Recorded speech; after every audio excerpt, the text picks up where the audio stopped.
Hello everyone, welcome to City Talk. I'm Thermice Bevelle.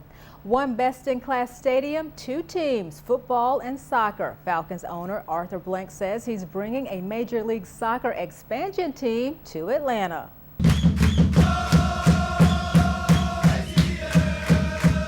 Mayor Reed and MLS Commissioner Don Garber joined Blank for the big news. Former U.S. national defender Alexi Lalas served as MC. The yet unnamed team will kick off in the new stadium in 2017. They will join the likes of the New York Red Bulls, the Los Angeles Galaxy, and 19 other MLS teams.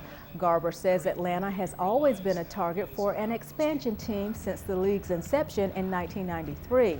It's a growing city. It's one of the largest cities in North America. It has a rich sports tradition. It embodies what we call a new America, America that's blossoming with ethnic diversity, that's really connected globally, that has young people who grew up with our game. Youth programs in Georgia rank in the top 10 in the country, and the region has a robust adult soccer market that is also in the top 10.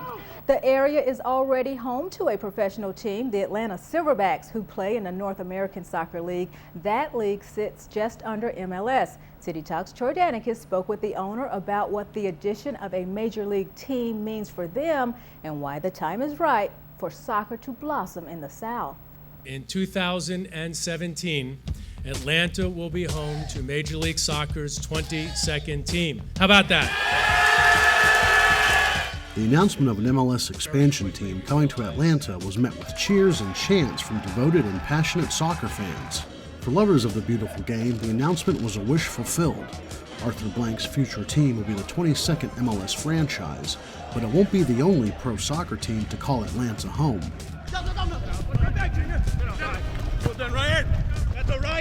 The Atlanta Silverbacks have been playing under their current form since 1998 and became founding members of the NASL in 2009. We've seen a lot of change in the stadiums with the fans. Midfielder Borfor Carr has been playing soccer most of his life. He joined the team in 2011, and in that time, Carr has seen the team's popularity grow. I'm recognized around the city now. People are starting to know more about the Silverbacks, and that's something that wasn't happening before. Silverbacks president and general manager Andy Smith is confident the MLS team will be successful based on his team's popularity. Silverbacks Park is an intimate stadium with room for you and 5,000 of your closest friends. And for a minor league team with a budget to match, they consistently fill the seats. Smith says economies of scale will work to Arthur Blank's advantage. You change the dynamics of that. You've got a major league team and a major league facility with a major league budget. It's going to happen. The fans are here. The MLS's Los Angeles Galaxy and New York Red Bulls draw large crowds in part for their investment in national and international soccer stars like California native Landon Donovan or France's Thierry Henry. Arthur Blank is not about coming up short when it comes to salary caps, right? So he's going to be investing in it. Even though Atlanta is getting a top-tier team, Andy Smith says there will always be room for clubs like his Silverbacks. When Major League Soccer comes here, I think that there's an opportunity for both to be around. It just needs to make sense for everybody. I think we can coexist in different leagues. We feel like we have a different niche that we cater to. It's a different experience, minor league versus major league. For City Talk, I'm Troy Danicus. The Atlanta Silverbacks offer many options to sports fans. Along with the men's pro team, there is a women's pro team. The organization has adult and youth soccer leagues, flag football, and kickball leagues. The Silverbacks are in the middle of their spring season. If you'd like to check them out, visit atlantasilverbacks.com.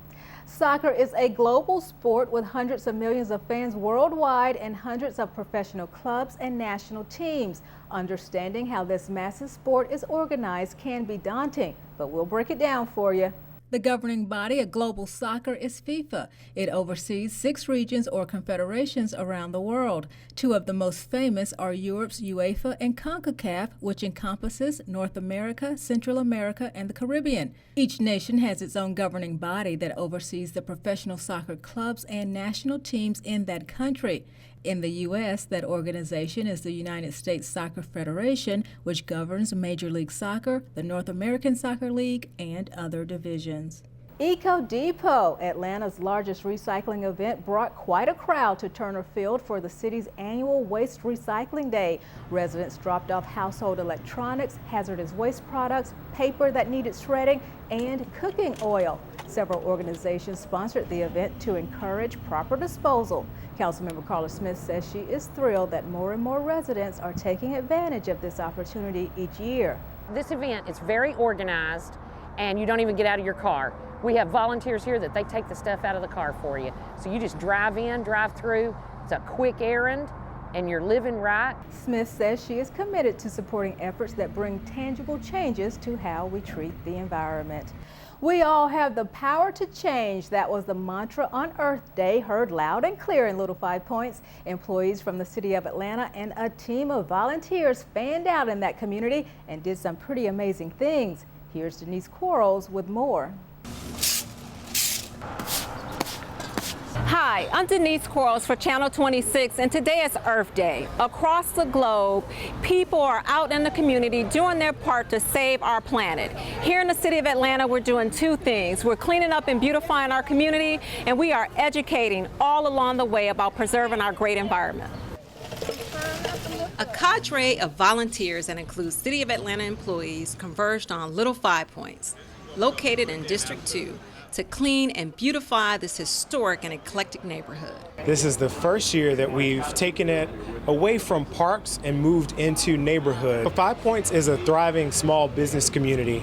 We have a number of local businesses here in an older building stock that are high energy users and high water users. So you really had a huge interest in folks wanting to get energy audits, learn how they can save money, learn how they can take advantage of some of the rebates that are offered by our utility partners. We picked up a little trash, we raked up a little mulch, spread it back out, shook a little pine straw up on the trees, making it beautiful for Atlanta. It was a day for volunteers to be amazing, and they got some help from the amazing superhero himself, Spider-Man.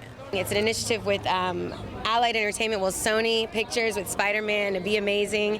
So we're super excited to be a part of that. After today, the flower beds along the sidewalks in Finley Square will be refurbished, thanks to the amazing energy of these young volunteers, students from Kip Ways Academy in Southwest Atlanta. We just helping, clean up around the community, celebrating Earth Day, taking one day, out of school, and just clean up the community and help keep the community clean. It's all for the good, and I think it's a great example that we're setting in partnership with Mayor Reed, all of the council. We want to make sure our city knows that we've got to be more considerate of our environment, and there are little things that we can do that go a very, very long way. The Office of Sustainability also partnered with companies like South Face and Georgia Power to offer energy audits to businesses and homeowners in Little 5 Points, a lasting impact that will not only save money, but save the environment as well. Councilmember Ivory Lee Young Jr. participated in an Earth Day cleanup along Joseph E. Boone Boulevard. Young partnered with Parks and Rec, Public Works, Park Pride, Hands On Atlanta, Liberty Tire Recycling, and a number of volunteers to spruce up this area in District 3, an area that is seeing tremendous improvement.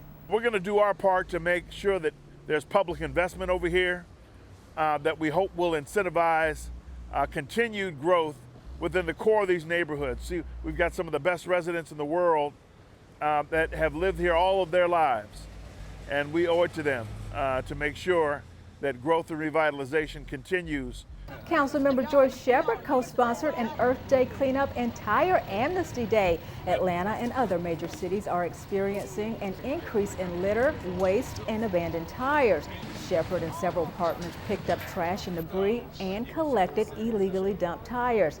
After the cleanup, volunteers went to the Roselle Fan Recreation Center for a cookout where they enjoyed music and workshops ranging from water conservation, agriculture, sustainability, gardening, and composting.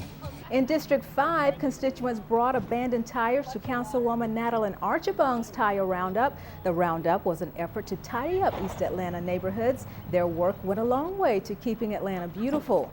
By disposing of unwanted tires, residents helped the environment and helped the community.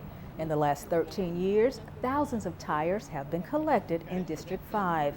Councilmember Cleta Winslow joined Atlanta Falcons players and cheerleaders for a beautification project at Rose Circle Park. The Falcons and the Arthur Blank Foundation have made a commitment to make a positive impact on West Atlanta. Volunteers painted, cleaned, and made various improvements to the 2.7-acre park.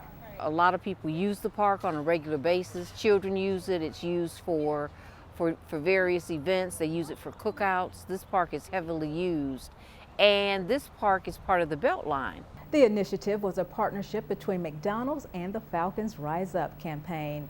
Council President Caesar Mitchell and Councilman Andre Dickens were among those at Park Tavern who gathered for This Is Our Atlanta, a chat about the opening of the National Center for Civil and Human Rights.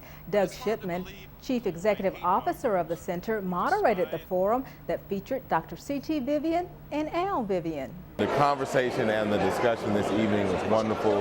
What's to come as we talk about kind of working across differences, as Al Vivian said, to make our world a better place. What a great night to be here. All the citizens of Atlanta, all this leadership, to be here for 60 days out of the National Center for Civil and Human Rights. I'm excited to be born in this city that continues to do marvelous things. The National Center for Civil and Human Rights will be a museum, archives, and research facility adjacent to the World of Coca-Cola and the Georgia Aquarium. The Pets organization was out in the Edgewood Retail District for a walk and talk with Councilmember Archibong.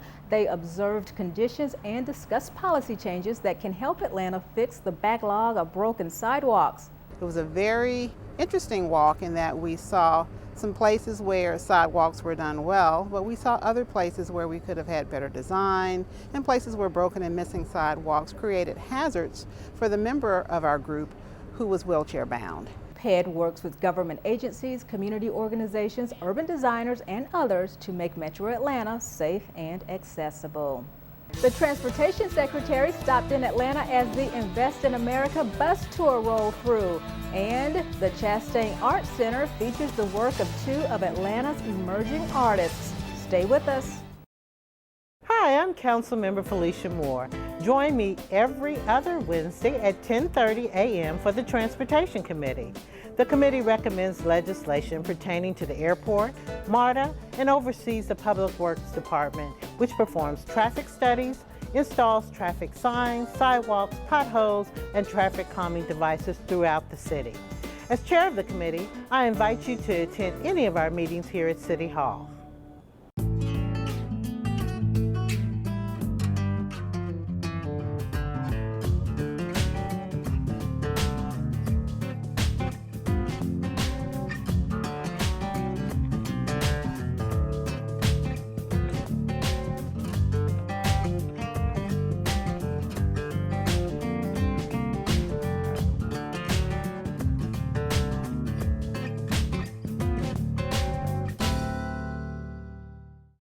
Hello, I'm Atlanta City Council President Caesar Mitchell. The Council and I are committed to ensuring Atlanta remains a vibrant city, poised for smart growth and rich with opportunity. We want you to believe Atlanta is the best place in the world to live, work, and raise a family. Our best Atlanta is one that is clean, green, safe, and thriving. Always feel free to contact me or any member of the Atlanta City Council.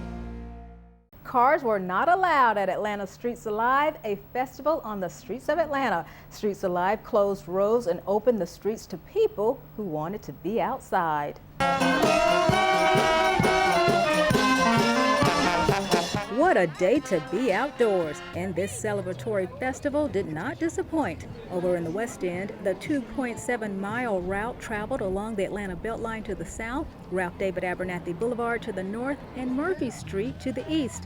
It was the first time Streets Alive was in that part of town. But I certainly want to thank Rebecca Cerna and the Atlanta Bicycle Coalition for coming to West End, our neighborhood, to have this wonderful, wonderful event. It's really important that all of Atlanta gets an opportunity to shine their light on their neighborhood. So we're really enthusiastic about today. We appreciate everything. No cars, just people enjoying healthy activities and having fun from street to street. Modeled after Open Streets projects from around the world, it's a way to educate people about the advantages of walking, biking, and public transit. We just took a fabulous ride all around the West End, saw some parts of the neighborhood we hadn't seen before. Thinking of taking our bikes down to the Wren's Nest and hear some stories and listen to some music and see what they've got going on. How was the ride? Great. Had so much fun. How was the ride? Great. Doing a great job keeping up with the cyclists.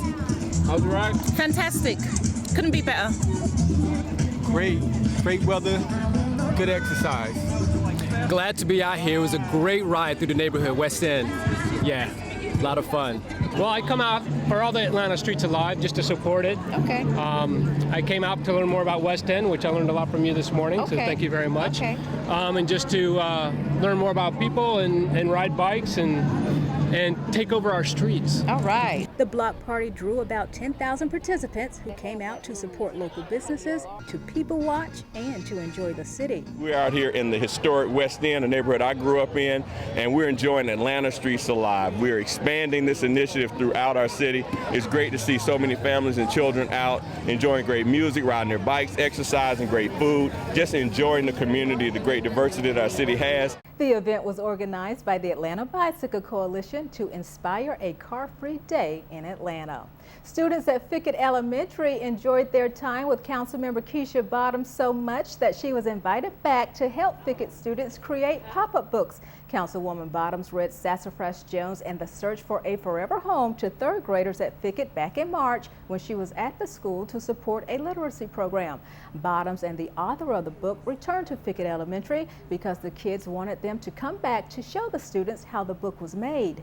We are back, and the photographer is here, the author is here, and the narrator of the book.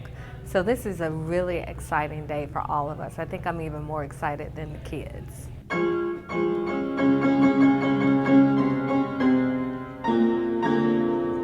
Councilmember Kwanzaa Hall sponsored a Senior Idol contest for residents at the Mills Senior Multi-Purpose Facility. This Year of Boulevard initiative encouraged senior citizens who can sing, dance, or play an instrument to share their talent. We have a blues singer. We have 2 people that are doing spoken word. We actually have a drummer, a real drummer.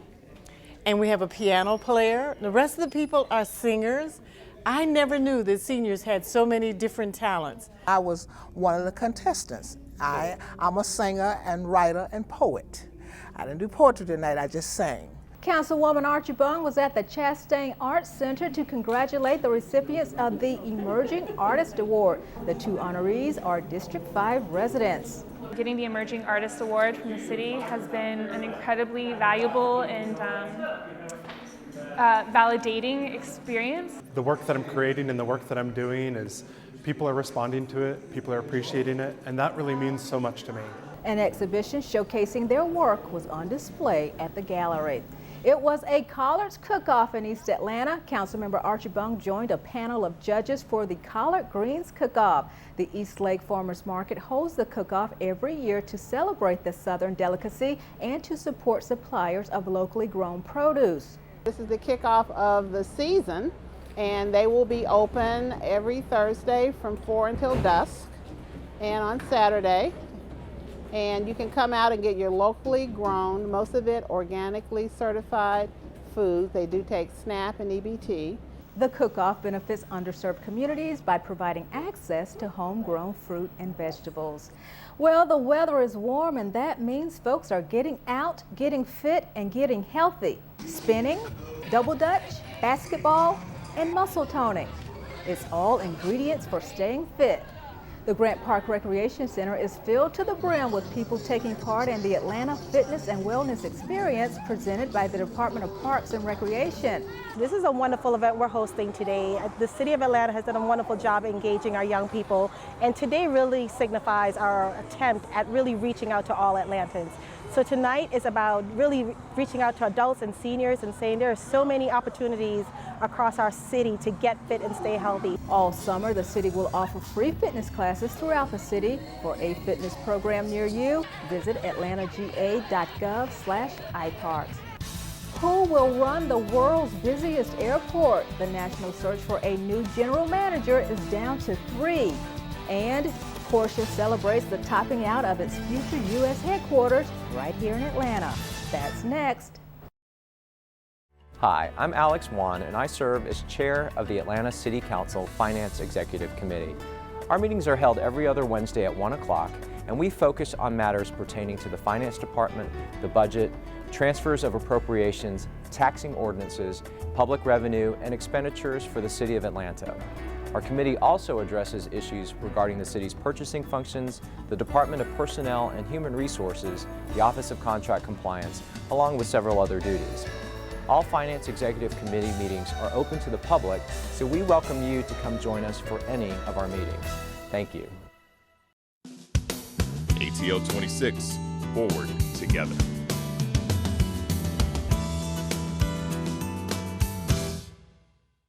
Transportation Secretary Anthony Foxx stopped in Atlanta during a week-long bus tour to highlight the importance of federal funding for transportation projects. Mayor Reed and council members Hall and Bottoms were just a few of the dignitaries who joined Foxx on his tour of the Atlanta streetcar and the Atlanta Beltline. Both projects received federal funding. After a brief tour of the new streetcar, the group headed over to the East Side Trail to see the progress on the Beltline. There has already been $1 billion in economic development along the East Side Trail within a 1-mile radius. And since the Atlanta streetcar has taken off, with the support of people like A.J. Robinson and members of the business community and philanthropic community, we have had more than $300 million in private investment within 5 miles of the Atlanta streetcar. Thank goodness for communities like Atlanta that have had the vision and fortitude to continue planning and designing and engineering to get projects in a position to get done, even despite the uncertainty in Washington. The current transportation bill expires in October, with Congress soon to debate a new $72 billion bill. The mayor is a proponent of giving local communities a louder voice in deciding how that money should be spent. The search for a new airport general manager has been narrowed down to 3 candidates. Deborah L. Flitt is Director of Aviation for Oakland International Airport in California. Paul Wiedefeld is the Executive Director of the Maryland Aviation Administration, and Miguel Southwell has served as Interim General Manager of Hartsfield-Jackson since the retirement of Lewis Miller.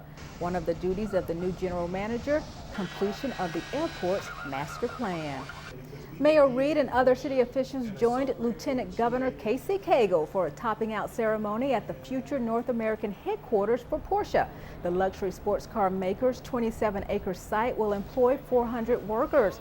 A test track at the facility will allow customers to try out their new rides at speeds State Trooper won't let you get away with on the connector. To be here in a destination to where we're going to have a beautiful facility and a racetrack to the side to where people all over the world can come by plane and experience something that is so unique. It not only sets the brand of Porsche apart, but it also sets the state of Georgia apart as well. The facility will also house a training center and a classic car restoration and display area. It's no secret when it comes to creating innovative art and design, Savannah College of Art and Design comes to mind. Well, faculty and students at SCAD are at it again. They've unveiled SCAD Pads, 3 unique micro-housing units that occupy parking spaces inside a midtown parking garage. It's a sustainable community that proposes an answer to the world's growing urban housing challenges. As our global population continues to grow and concentrate in cities, it's vital for SCAD as a transcender and a transformer in art and design education to cultivate an entirely new vision of urban community, and that's what we've done with SCAD Pad. Thank you for watching City Talk. I'm Thermice Bevelle.